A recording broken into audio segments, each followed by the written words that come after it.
Assalamualaikum warahmatullahi wabarakatuh. Di kesempatan kali ini, saya ingin menjelaskan sedikit mengenai ethical hacking. Sebelum itu, apa sih yang ada di pikiran kalian atau yang terlintas jika kalian mendengar kata hacker? Mungkin yang akan terlintas di pikiran kalian adalah hacker itu orang-orang yang jahat, yang suka mencuri data, membobol website, merusak sistem, dan semacamnya. Tapi kalian tahu nggak sih, ada loh hacker yang baik hati. Biasanya mereka dijuluki sebagai ethical hacker. Lalu, apa sih ethical hacker itu? Jadi, ethical hacker adalah seseorang yang dipekerjakan dan dipercaya oleh suatu organisasi atau perusahaan untuk mencoba menembus sistem jaringan di organisasi atau perusahaan tersebut dengan metode yang sama dengan metode yang dipakai oleh hacker itu sendiri.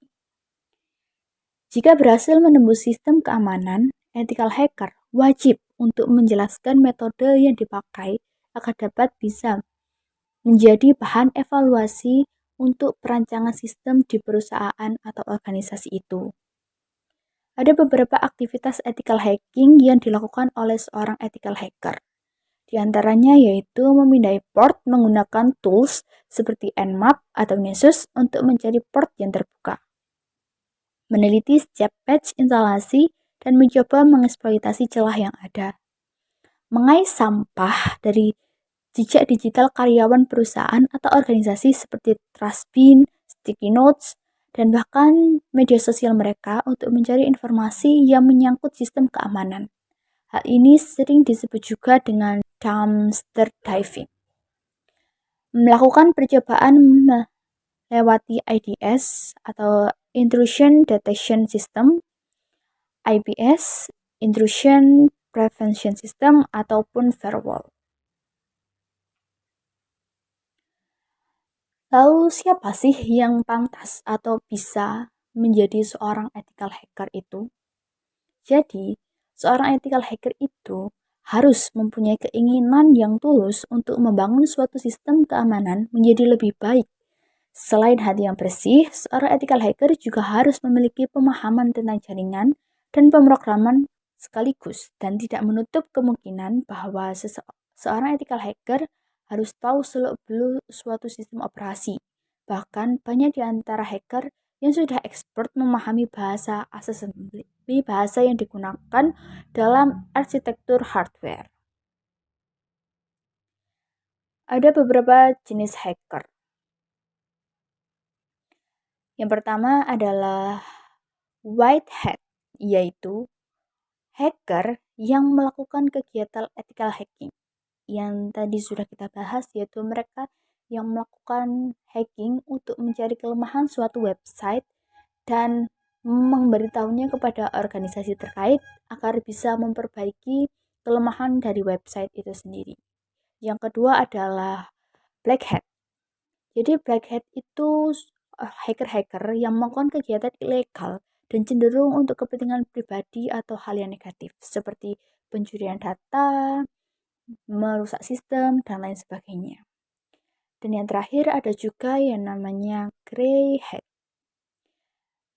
yaitu hacker-hacker yang memiliki motif baik walaupun praktiknya terkadang ilegal. Jadi grey hat ini berada di antara white hat dan black hat karena grey hat ini memiliki tujuan atau motif yang baik tetapi menggunakan cara-cara yang ilegal. Adapun skill-skill yang harus dimiliki oleh seorang ethical hacker. Yang pertama, yaitu bisa menguasai programming. Skill utama yang harus dimiliki tentu saja adalah programming, di mana harus mengetahui bahasa pemrograman serta cara mengotak-atiknya agar bisa melakukan kegiatan hacking di suatu website. Yang kedua, yaitu mengerti jaringan. Untuk menjalankan ethical hacking, harus benar-benar memahami jaringan yang sedang dicek. Bagaimana satu perangkat terhubung ke perangkat yang lain, apakah jaringan tersebut bermasalah, dan lain sebagainya, itu seorang hacking harus mengerti. Dan yang ketiga, yaitu memahami tentang database.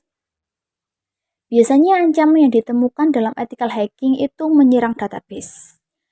Jadi, jika memahami database manajemen sistem, proses pengecekan akan berjalan dengan mudah dan lancar. Dan yang terakhir yaitu memahami berbagai platform. Untuk menjadi ethical hacking yang baik dan berguna di mana saja, seorang ethical hacker harus memahami berbagai platform seperti Linux, Unix, Windows, dan lain sebagainya. Ethical hacker juga memiliki beberapa peraturan yang harus mereka patuhi. Yang pertama yaitu mendapatkan izin. Ketika melakukan ethical hacking, peraturan yang paling mendasar adalah mendapatkan izin dari pemilik jaringan atau sistem yang ingin dites. Jika langsung mengecek jaringan dan mencari celah tanpa izin, kegiatan yang dilakukan justru menjadi ilegal atau menjadikan mereka sebagai black hat. Dan yang kedua, yaitu melaporkan semua penemuan. Ketika sudah menemukan kelemahan jaringan ataupun celah yang bisa dimasuki oleh hacker jahat, seorang ethical hacking perlu melaporkan ke pihak yang terkait. Biasanya laporan tersebut akan diberikan ke pihak manajemen atau tim IT di suatu perusahaan terkait. Yang ketiga, yaitu merahasiakan penemuan tersebut. Ketika melakukan ethical hacking, mungkin akan menemukan beberapa celah yang terlewatkan oleh orang lain. Jangan sampai menyebarkan hal itu ke siapapun. Karena jika ada yang mengetahui hal tersebut dan seorang yang mengetahui itu adalah orang-orang yang memiliki jiwa black hat, maka hal itu bisa disalahgunakan. Dan yang terakhir, yang keempat, peraturan yang keempat yaitu menghapus jejak. Seorang ethical hacking harus menghapus jejak, terutama saat selesai mengecek sistem jaringan. Biasanya jika black hat itu meninggalkan kode-kode tertentu untuk meninggalkan identitas mereka. Namun, jika seorang ethical hacker yang baik tidak boleh meninggalkan jejak apapun di website yang telah dia cek atau dia coba untuk hack gitu ya. Jenis-jenis hacking, website hacking, yaitu mengambil kontrol tidak sah atas sebuah web server. Jadi mereka mengambil data, mengambil kontrol dari sebuah website tanpa mendapatkan izin dari pemilik website tersebut. Kedua, yaitu network hacking, yaitu kegiatan hacking untuk mengumpulkan informasi-informasi tentang jaringan yang sedang digunakan. Yang ketiga, yaitu email hacking. Untuk mendapatkan akses tidak sah ke email account seseorang, biasanya digunakan untuk melakukan spam, mengirim pesan-pesan di email seseorang. Yang keempat, yaitu ethical hacking yang kita bahas tadi, yaitu mencari kelemahan atau ancaman di sebuah jaringan yang kemudian akan dilaporkan ke pihak terkait. Yang kelima, yaitu password hacking. Password hacking ini dilakukan untuk mendapatkan password atau sandi rahasia di sebuah sistem.